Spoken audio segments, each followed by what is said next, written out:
कोलकाता के RG Kar medical college में एक महिला ट्रेनी डॉक्टर की रेप के बाद हत्या कर दी गई थी। ये घटना 9 अगस्त 2024 की है और आज इस केस में यानी 18 जनवरी को 162 दिन बाद अदालत ने फैसला सुनाया है। जूनियर डॉक्टर से रेप और हत्या के मामले में सियालदह कोर्ट ने संजय रॉय को दोषी करार दिया है। हालांकि कोर्ट ने अभी यह ऐलान नहीं किया है कि दोषी संजय रॉय को क्या सजा दी जाएगी। इसकी घोषणा यानी इसका ऐलान सोमवार 20 जनवरी को होगा। जज जब ये फैसला सुना रहे थे उस समय अदालत खचाखच भरी हुई थी, जहां पीड़िता के पिता भी मौजूद थे।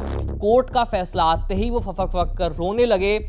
कोर्ट के बाहर भी हजारों की भीड़ फैसले के इंतजार में खड़ी थी। यहां तक कि सियालदह स्टेशन पर उतरने वाले यात्री भी फैसले का इंतजार कर रहे थे।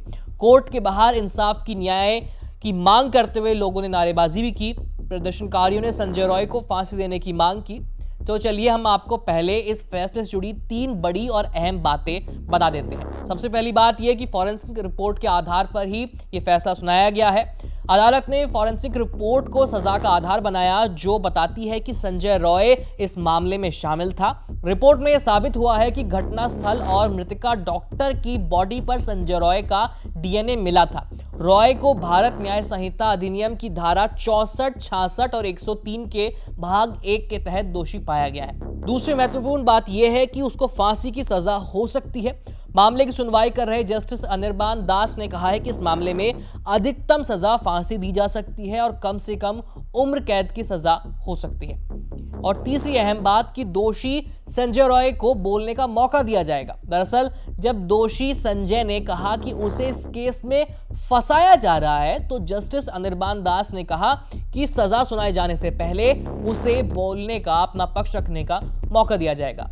आगे बढ़ने से पहले हम आपको इस केस के बारे में बता देते हैं। दरअसल आरजीकर हॉस्पिटल में 8 और 9 अगस्त की दरमियानी रात को ट्रेनी डॉक्टर का रेप और मर्डर हुआ था। 9 अगस्त की सुबह डॉक्टर की लाश सेमिनार हॉल के अंदर मिली थी। सीसीटीवी फुटेज के आधार पर पुलिस ने संजय रॉय नाम के एक सिविक वॉलंटियर को 10 अगस्त को अरेस्ट किया।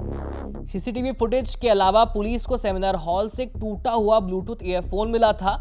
ये दोषी के फोन से कनेक्ट हो गया और इसी के आधार पर उसे पकड़ने में कामयाबी मिली। संजय की जीन्स और जूतों पर पीड़िता का खून भी पाया गया था। संजय का डीएनए मौके से मिले सबूतों से मैच हुआ। संजय के शरीर पर जो चोट के निशान मिले वो 5 करीब ऐसे चोट के निशान थे जो 24 से 48 घंटे के दौरान लगे थे। यानी एक ब्लंट फोर्स इंजरी थी जो कि पीड़िता ने अपने बचाव के दौरान उसको दी थी। इसी के जरिए पुलिस को काफी कामयाबी मिली संजय को पकड़ने में। इस घटना के बाद देश भर में कोलकाता समेत अलग अलग इलाकों में डॉक्टर प्रदर्शन करते रहे। बंगाल में 2 महीने से ज्यादा समय तक राज्य में स्वास्थ्य सेवाएं ठप रहीं। 9 अगस्त की घटना के बाद आरजीकर मेडिकल कॉलेज और अस्पताल के डॉक्टरों ने पीड़िता के परिवार से बात की और सीबीआई से जांच की मांग की, लेकिन मुख्यमंत्री ममता बनर्जी ने जांच के आदेश नहीं दिए। कोलकाता हाईकोर्ट के आदेश के बाद 13 अगस्त को सीबीआई को जांच सौंपी गई। इसके बाद सीबीआई ने नए तरीके से पूरी जांच शुरू की। एक तरफ आम जनता और डॉक्टर दोषी को फांसी देने की मांग कर रहे हैं, तो वहीं दूसरी तरफ इस फैसले के बाद बीजेपी और टीएमसी नेताओं ने एक दूसरे पर केस में राजनीति करने के आरोप लगा दिए, जो वाकई शर्मिंदा करने वाले हैं। दोनों पार्टियों के सांसदों ने जो बयान दिए हैं उन्हें सुनकर वाकई दुख होता है।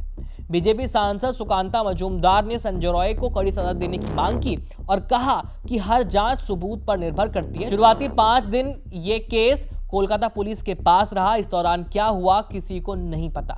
इस आरोप के जवाब में टीएमसी सांसद कीर्ति आजाद ने कहा कि कोलकाता पुलिस ने 5 दिन के भीतर ही केस सुलझा दिया था। सीबीआई तो 62 दिन तक इस केस में राजनीति कर रही थी, मगर देर आए दुरुस्त आए। सीबीआई ने कोलकाता पुलिस की जांच की पुष्टि की, कुछ नया नहीं मिला। खैर, पहले 5 दिन कोलकाता पुलिस ने किस तरह से ये केस सुलझाया वो तो हम और आप यानी पूरा देश ही जानता है। पिछले 5 महीने से पूरे देश की नजर इस केस पर टिकी थी। फिलहाल पूरे देश को अब अदालत के फैसले का इंतजार है। इस खबर में इतना ही। बाकी खबरों के लिए देखते रहिए एबीपी लाइव।